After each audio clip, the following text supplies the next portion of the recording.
Halo teman-teman, selamat datang di Value Stock. Hari ini saya akan membahas analisa fundamental INTMG kuartal ketiga tahun 2020. Oke teman-teman, ini disclaimer-nya. Pertama, ini merupakan sharing analisa fundamental, bukan ajakan beli, jual, ataupun hold suatu saham, dan keputusan investasi ada di tangan teman-teman selaku investor. Yang ketiga, dari analisa fundamental ini bisa dijadikan referensi untuk analisa saham-saham yang teman-teman miliki. Oke, pertama-tama kita mulai dari bisnis modelnya. Jadi ITMG ini bergerak di bidang usaha tambang batubara. Jadi sumber income-nya itu adalah dari penjualan batubara. Yang ketiga, segmen usaha atau marketnya itu ada di negara-negara ya teman-teman. Salah satunya adalah di Indonesia, Cina, Jepang, Filipina, Thailand, Korea, Bangladesh, Taiwan, India, Malaysia, dan negara-negara yang lain. Untuk kasus hukumnya, saya tidak menemukan adanya kasus hukum ya saat saya melakukan analisa ini. Untuk kepemilikan sahamnya dimiliki oleh Bambu Mineral Singapura sebesar 65,14%, masyarakat memiliki 31,91%, dan memiliki saham treasury sebesar 2,95% ya teman-teman. Oke, kita masuk ke revenue-nya. Yang pertama, teman-teman bisa lihat dari revenue-nya di tahun 2014 sampai dengan 2020 ini cukup beragam ya, naik turun ya. Dan kalau kita lihat kuartal ketiga tahun 2019 dengan 2020 mengalami penurunan 29,7%. Dan hal ini disebabkan oleh pandemi COVID-19 ya teman-teman. Yang dimana karena pandemi ini juga masalah penurunan harga komoditas. Untuk yang kedua, dari segi net profitnya juga cukup beragam ya, dari tahun 2014 sampai dengan 2019.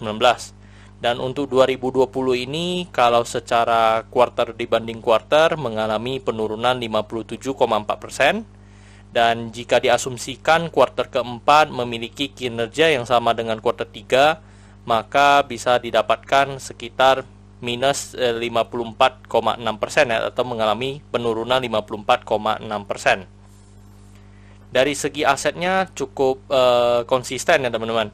Jadi kalau 2019 dengan 2020 mengalami kenaikan 5,1%. Dan dari segi hutangnya juga cukup konsisten, mengalami kenaikan 4,6% di tahun 2019 ke 2020 ini.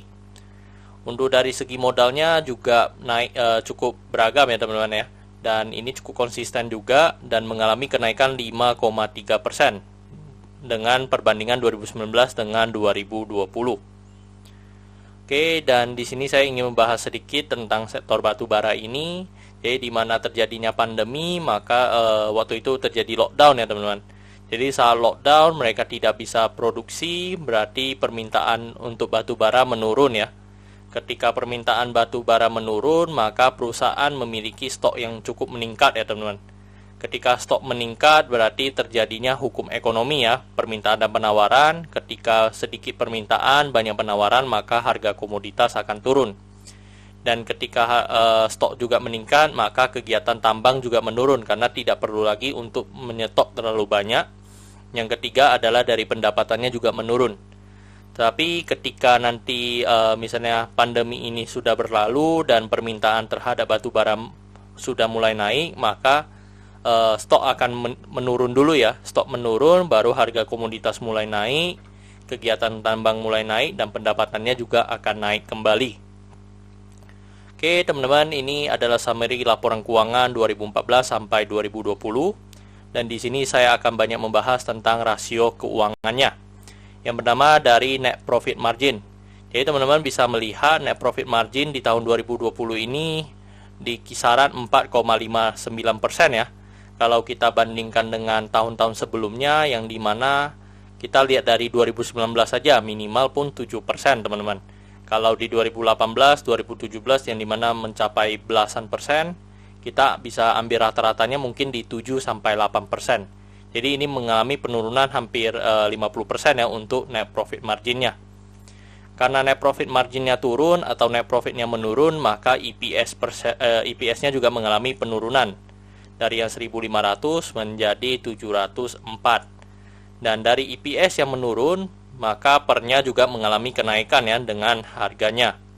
Jadi kalau kita lihat rata-rata pernya mungkin di sekitar 6 sampai 7 ya teman-teman. Dan untuk book value-nya, untuk book value ITMG ini di angka 11.417. Jadi kalau kita bandingkan dengan harga saat saya membuat video ini yaitu 9.100, maka kita bisa mendapat PBV-nya 0,8 kali ya teman-teman. Dan untuk DER-nya 0,36 kali, which is ini sangat bagus ya, yang dimana DER-nya masih di bawah 1.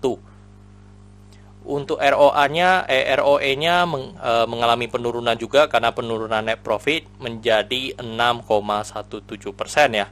Kalau kita lihat banding rata-ratanya, memang yang kita bandingkan 3 tahun terakhir aja, yang dimana 26 sama 14, ya kita ambil yang terendah aja 14%.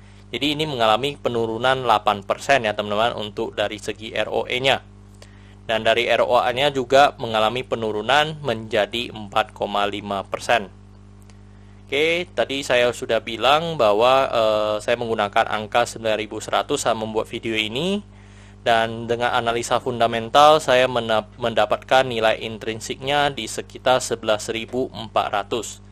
Jadi masih memiliki margin of safety 25,3%. Oke teman-teman, ini kesimpulannya. Yang pertama dari produk dan jasa. Untuk produk dan jasa ITMG ini saya masih berikan status oke ya teman-teman. Karena saya melihat perusahaan ini masih bisa bertahan 5-10 tahun ke depan. Tetapi memang udah perlu hati-hati, yang dimana sekarang negara-negara sudah mulai meninggalkan sektor batu bara ini ya, yang dimana mereka sudah menemukan energi yang lebih baru, yang dimana lebih ramah lingkungan juga ya teman-teman. Jadi untuk sektor ini memang perlu tetap menjadi perhatian ya. Untuk dari GCG-nya saya berikan status oke karena satu, saya tidak menemukan adanya kasus hukum. Yang kedua adalah dari segi pemegang sahamnya mayoritas dipegang oleh Singapura ya teman-teman, yang dimana ada pemegang saham mayoritas yang di atas 50% untuk pemegang sahamnya.